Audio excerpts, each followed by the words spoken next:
Hello student, very good morning. आपका बहुत बहुत स्वागत है मेरे यूट्यूब चैनल पर। और आज हम बात करेंगे हिंदी में काव्य की, काव्य सेक्शन क्षितिज काव्य की बात करेंगे। और काव्य में हम पढ़ रहे थे हमारा पार्ट 9 साखियाँ एवं शब्द। और आपको पता है कि ये जो पार्ट है किसने लिखा था? ये लिखा था स्टूडेंट कबीरदास जी ने, राइट। कबीरदास जी के बारे में हमने इससे पहले वाली वीडियो में पढ़ा था। इस वीडियो का जो फर्स्ट पार्ट है उसके बारे में उसे आप देख सकते हैं और कबीरदास जी के बारे में आप क्या कर सकते हैं, जान सकते हैं। तो वहाँ से हमने पढ़ा था कबीरदास जी को और हमने पहली साखी का अर्थ पढ़ा था स्टूडेंट। यस, पहली साखी के बारे में हमने जाना था कि पहली साखी में क्या था और उसकी व्याख्या हमने जानी थी। तो देखिए, पहली साखी में हमने क्या पढ़ा था? मानसरोवर सुभर जल हंसा केली कराई। तो वहाँ पर हमने मानसरोवर के बारे में पढ़ा था कि मानसरोवर क्या है एक्चुअल में, और फिर उसको क्या माना गया है, उसका प्रतीक जो प्रतीकात्मक रूप में उसका अर्थ क्या माना गया था। ठीक है, साखियाँ का मैंने अर्थ बताया था आपको और शब्द का भी बताया था। चलिए स्टार्ट करते हैं। आज दूसरी साखी है हमारी, प्रेमी ढूंढत मैं फिरूं प्रेमी मिले न कोई, प्रेमी को प्रेमी मिले सब विष अमृत होए। तो प्रेमी ढूंढत मैं फिरूं, ठीक है। अब यहाँ पर कोई ज़्यादा इतना कठिन शब्द नहीं है। देखिए, ढूंढना क्या होता है? खोजना होता है, ढूंढना खोज करना। और प्रेमी प्रेमी होता है। तो इसमें विष आप जानते हैं जहर, और अमृत आप जानते हैं कि अमृत क्या है? एक ऐसा पेय पदार्थ है जिससे पीकर क्या हो जाते हैं हम लोग, अमर हो जाते हैं। तो ठीक है, ऐसा कहा जाता है। अब ठीक है, अब इसमें देखते हैं हम, प्रेमी ढूंढत मैं फिरूं प्रेमी मिले न कोई, और प्रेमी को प्रेमी मिले सब विष अमृत होए। तो हमने ये साखी पढ़ी। अब इसकी व्याख्या देखते हैं। देखिए, सारी साखियाँ किसने लिखी है स्टूडेंट? कबीरदास जी ने लिखी है। Yes, right. तो देखिए, कबीरदास जी यहाँ पर कहते हैं कि मैं किसी सच्चे प्रेमी को ढूंढने निकला था। कबीरदास जी क्या कहते हैं? प्रेमी ढूंढत मैं फिरूं प्रेमी मिले न कोई, कि मैं किसी सच्चे प्रेमी को ढूंढने निकला था, परंतु मैंने बहुत प्रयत्न किए फिर भी मुझे कोई सच्चा प्रेमी नहीं मिला। कोई सच्चा प्रेमी मुझे मिल ही नहीं सका। मैं बहुत ढूंढा, मैंने नहीं मिला। पर फिर क्या है? प्रेमी को प्रेमी मिले सब विष अमृत होए। और जब वह सच्चा प्रेमी मुझे मिला तो मेरे सभी पाप पुण्य में बदल गए। तो जब मुझे वो सच्चा प्रेमी मिल गया तो मेरे सारे पाप पुण्य में बदल गए, और जितनी भी मेरे मन की वासनाएं थी वो दूर हो गई। यानी कि मेरी जितनी भी बुराइयां थी वो सारी दूर हो गई, बुरी भावनाएं मेरी समाप्त हो गई। और इन बुरी भावनाओं के, दूषित भावनाओं के समाप्त होने से मेरा मन क्या हो गया? अमृत के समान पवित्र हो गया।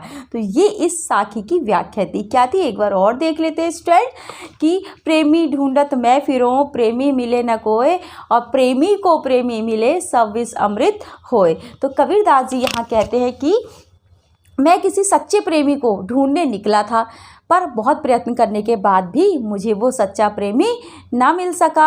और जब वह सच्चा प्रेमी मुझे मिला तो मेरे मन की जितनी वासनाएं थी, जितनी बुराइयां थी, वह दूर हो गई। सारी बुराइयां दूर हो गई मेरे मन से।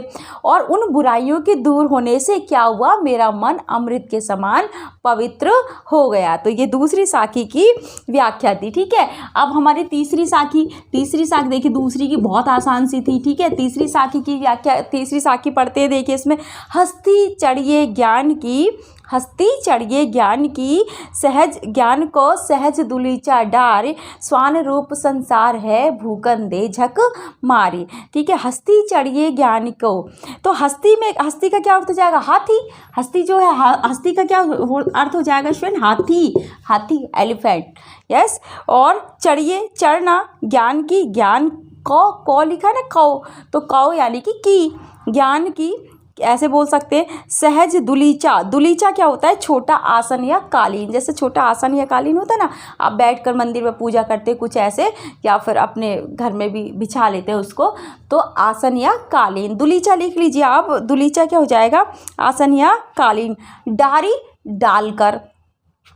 स्वान किसको कहते हैं? स्वान स्टूडेंट। डारी क्या हो गया? डालकर। स्वान यानी कि कुत्ता। देखिए, कुत्ते को जब संस्कृत में बोलेंगे तो स्वान। ठीक है, स्वान क्या हो गया? कुत्ता।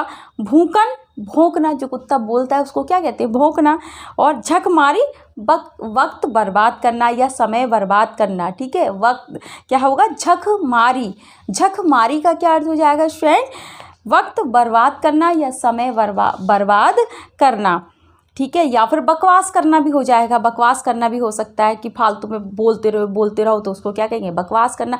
झक मारना बकवास करना भी हो जाएगा, ठीक है। और क्या हो जाएगा, झक मारना, समय बर्बाद करना या वक्त बर्बाद करना भी ये हो जाएगा। तो ये इसके शब्द, कठिन शब्दों के अर्थ थे। चलिए अब जानते हैं इसका अर्थ। देखिए क्या है, हस्ती चढ़िए ज्ञान की सहज दुलीचा डारी, स्वान रूप संसार है भूखंदे झक मारी। कबीरदास जी यहाँ पर क्या कहते हैं, किसके लिए कहते हैं, ज्ञान प्राप्ति में लगे साधकों के बारे में, ठीक है। अब देखिए कबीरदास जी यहाँ पर क्या कहते हैं कि एक साधक है जो किस में लगा है, ज्ञान प्राप्ति में लगा है, ठीक है। ज्ञान प्राप्ति में वो लगा है और क्या कर रहा है, देखिए ज्ञान प्राप्ति, मैंने यहाँ पे बुक बना दी है थोड़ी सी। तो कबीरदास जी क्या करते हैं, ज्ञान प्राप्ति में लगे साधकों को। अब देखिए मैंने आपको बार बार बोला है कि मुझे कोई ड्राइंग नहीं आती, पर यह है कि मैं पिक्चर बनाकर ऐसे आपको समझाने की कोशिश करती हूँ ताकि आप बिल्कुल भूले ना। कहीं कहीं पे ऐसा होता है कि अर्थ थोड़े से अलग हो जाते हैं। अब वो अर्थ जो अलग होते तो आपको समझ में नहीं आता किससे किसकी तुलना की, इस तरह से थोड़ा कन्फ्यूजन हो जाता है। तो इसलिए मैं इस तरह से पिक्चर ड्रॉ कर देती हूँ जिससे कि आपको समझ में आ सके स्टूडेंट। यस, तो चलिए अब यहाँ पर कबीरदास जी क्या करते हैं, ज्ञान प्राप्ति में लगे साधकों को संबोधित करते हुए कहते हैं, ये क्या हो गया, ज्ञान प्राप्त करने वाला, ये क्या हो गया, साधक हो गया। देखिए ज्ञान प्राप्त करने वाला साधक। अब देखिए साधक क्यों कहते हैं, क्योंकि जब हम कोई काम करते हैं तो हम क्या कहलाएंगे, साधक कहलाएंगे, ठीक है। अब आप किस तरह के साधक हैं, ज्ञान प्राप्त करने वाले, ठीक है। तो ये आप ही होगा, ऐसे समझ लीजिए। अब आपका फेस ऐसा नहीं होगा लेकिन कोई बात नहीं है, ऐसे ही समझ लीजिए, ऐसे ही होगा, टेढ़ा मेढ़ा, किसी का कैसे किसी का कैसी, तो चलिए कोई बात नहीं।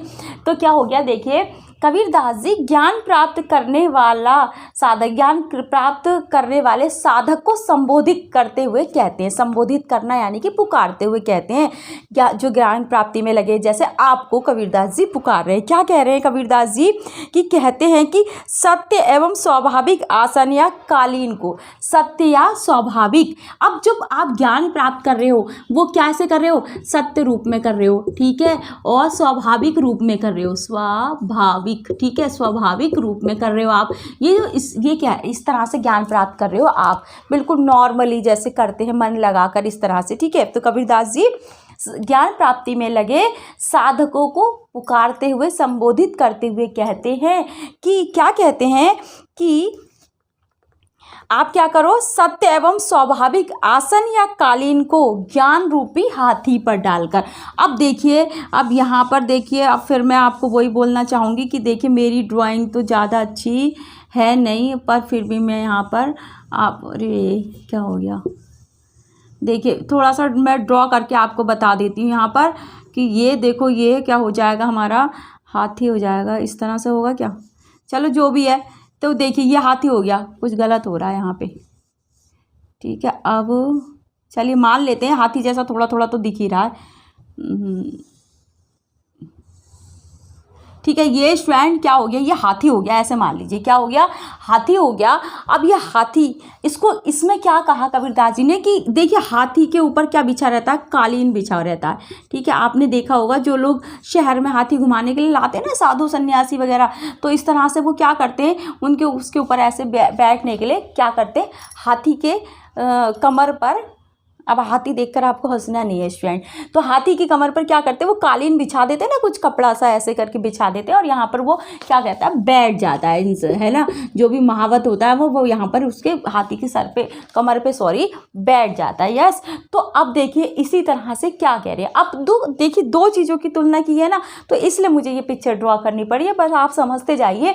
कबीरदास जी ज्ञान प्राप्त करने वाले साधकों को संबोधित करते हुए कहते हैं कि जिस तरह से, क्या कहते हैं कि सत्य और स्वाभाविक, क्या कहते हैं कबीरदास जी कि सत्य एवं स्वाभाविक आसन या कालीन को, ठीक है। अब इन्होंने ये जो सत्य और स्वाभाविक रूप से ये जो हमारी भावनाएं होती है, इनको क्या मान लिया स्टूडेंट, कालीन मान लिया, ठीक है। क्या मान लिया, इनको कालीन मान लिया, ठीक है, और हाथी से इसकी तुलना कर दी। देखिए ये हुआ सत्य स्वाभाविक रूप से जो हम काम करते हैं, जैसे मैं आपको पढ़ा रही हूँ तो नेचुरल तरीके से पढ़ा रही हूँ, मेरी वो भावना जो है उसको हमने क्या मान लिया, कालीन मान लिया कबीरदास जी ने। ठीक है, तो क्या कह रहे हैं कि सत्य एवं स्वाभाविक आसन या कालीन को ज्ञान रूपी हाथी पर डालकर चलते रहो। यानी कि क्या कह रहे हैं कि जिस तरह से हाथी चलता रहता है उस तरह से तुम अपने काम में लगे रहो, ज्ञान प्राप्त करते रहो, सत्य और स्वाभाविक रूप से किसी की परवाह मत करो। क्या कहते हैं, देखिए अब आपको यहाँ पे थोड़ा समझ में आ गया होगा।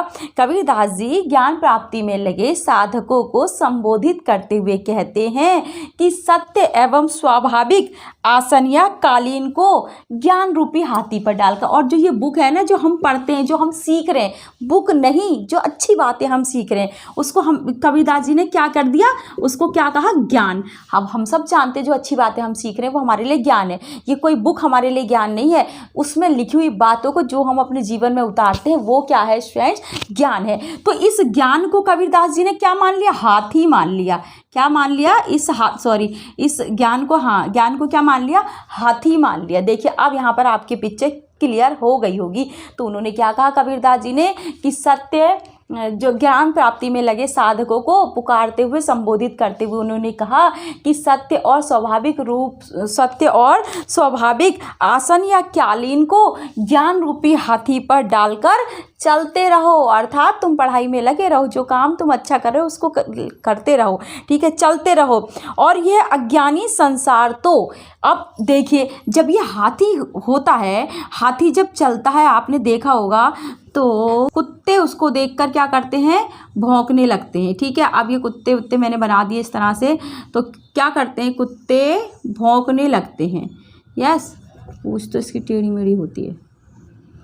देखिए अब इसको क्या किया, कुत्ता कह दिया। क्या कह दिया, कुत्ता या स्वान। ठीक है, क्या बोलेंगे, स्वान। अब इन्होंने क्या कहा कि देखिए जब हम कोई काम स्वाभाविक रूप से करते हैं और अच्छा काम करते हैं, लोग क्या करते हैं, कबीरदास जी ने उस पर व्यंग किया है। कबीरदास जी क्या करते हैं, लोग क्या करते हैं कि भाई तुम ऐसे हो, तुम ऐसे हो, ये मत करो, ये क्यों कर रहे हो, ऐसा करने से ये हो जाएगा, वैसे करने से वो हो जाएगा। तो उसी बात को कबीरदास जी ने यहाँ कहा है। लेकिन किसको कहा उन्होंने, ज्ञान प्राप्ति में लगे साधकों को, क्योंकि ज्ञान प्राप्त करना तो अच्छी बात है।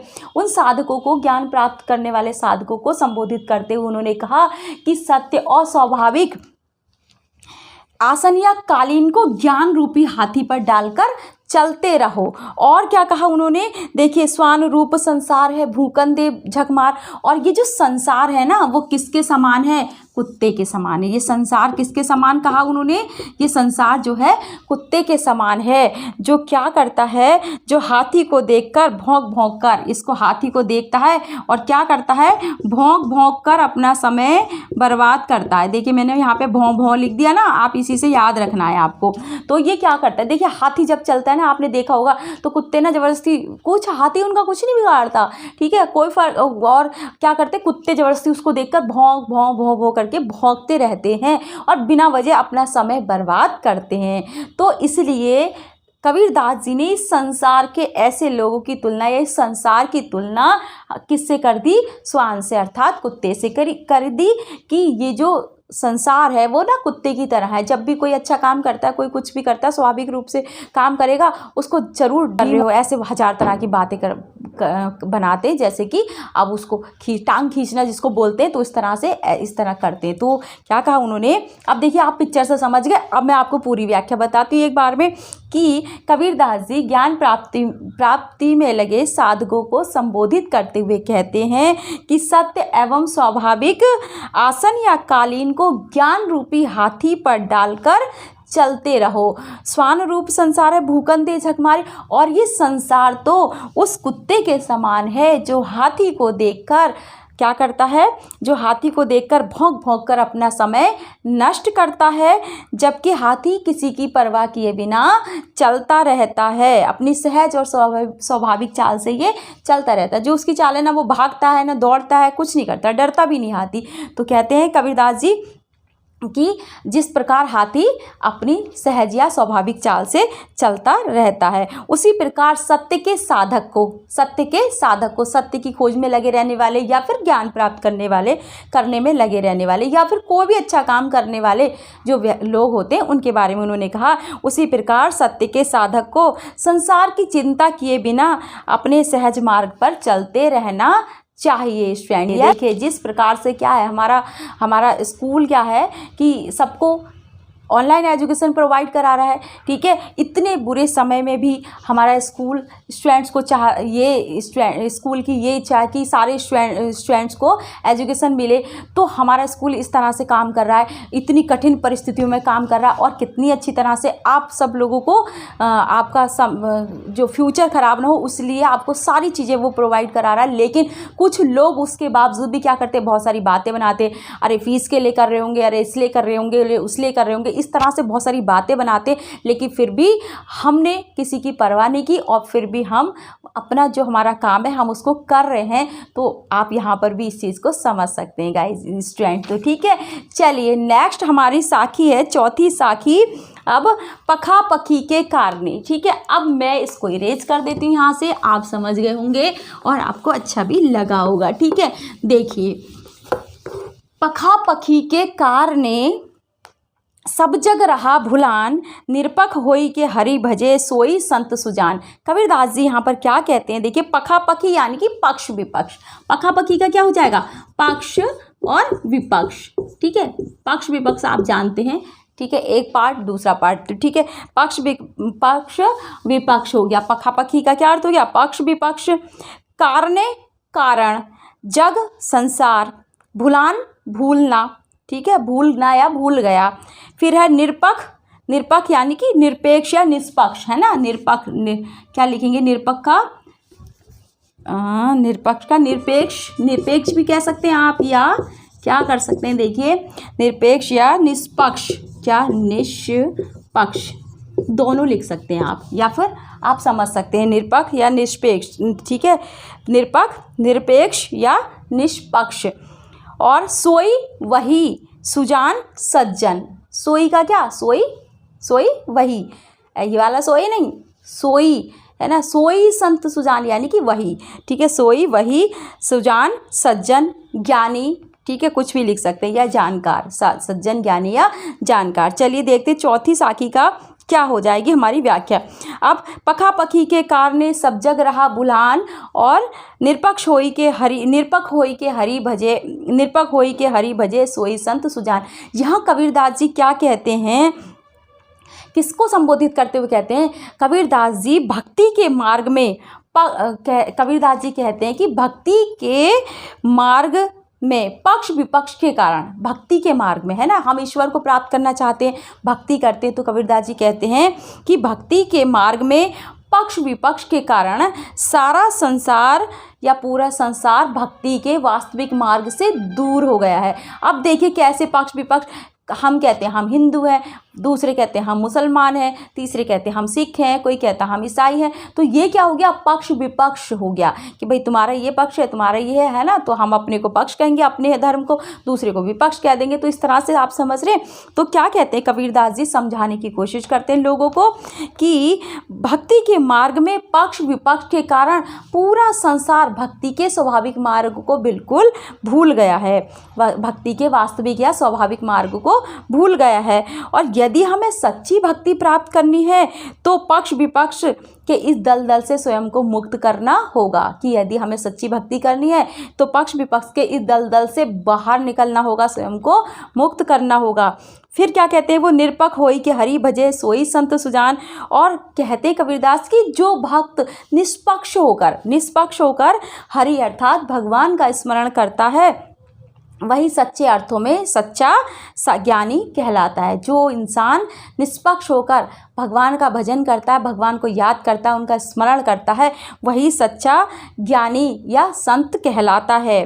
क्योंकि भक्ति के सहज मार्ग पर तर्क वितर्क या पक्ष विपक्ष के लिए कोई भी स्थान नहीं है। समझ रहे हैं आप, भक्ति का मार्ग ईश्वर को प्राप्त करना है तो स्वाभाविक रूप से हमें करना होगा, और इस भक्ति के मार्ग में तर्क वितर्क या फिर पक्ष विपक्ष का कोई भी महत्व नहीं है। तो भगवान ये सब चीज़ें नहीं जानते, तो इस पक्ष विपक्ष का या तर्क वितर्क का कोई भी स्थान नहीं है। तो स्टूडेंट क्या समझा आपने कि पखा पखी के कारणे सब जग रहा भुलान, निरपख होई के हरि भजे सोई संत सुजान। तो कबीरदास जी भक्ति के मार्ग में लगे साधकों को क्या कहते हैं कि पक्ष विपक्ष के कारण सारा संसार भक्ति के वास्तविक मार्ग से मार्ग से भटक गया है, अर्थात भक्ति का वास्तविक मार्ग जो है वो भूल गया है। और यदि हमें सच्ची भक्ति प्राप्त करनी है तो हमें पक्ष विपक्ष के इस दलदल से स्वयं को मुक्त करना होगा। जो भक्त निष्पक्ष होके हरि अर्थात भगवान का भजन करता है वही सच्चा ज्ञानी या संत कहलाता है, क्योंकि भक्ति के सहज मार्ग पर पक्ष विपक्ष के लिए कोई भी स्थान नहीं है। तो फ्रेंड, ये थी आज की हमारी जो वीडियो थी वो इस चैप्टर से संबंधित। इतनी साखियों को हमने यहाँ पे पढ़ा, कितनी 4 साखियाँ हम यहाँ पर पढ़ चुके, यानी कि एक पहले पढ़ चुके, 3 हमने अभी पढ़ी। नेक्स्ट वीडियो में इससे आगे हम देखेंगे, हम जानेंगे, नेक्स्ट साखियों की व्याख्या देखेंगे। आज के लिए इतना ही, चलिए, थैंक यू।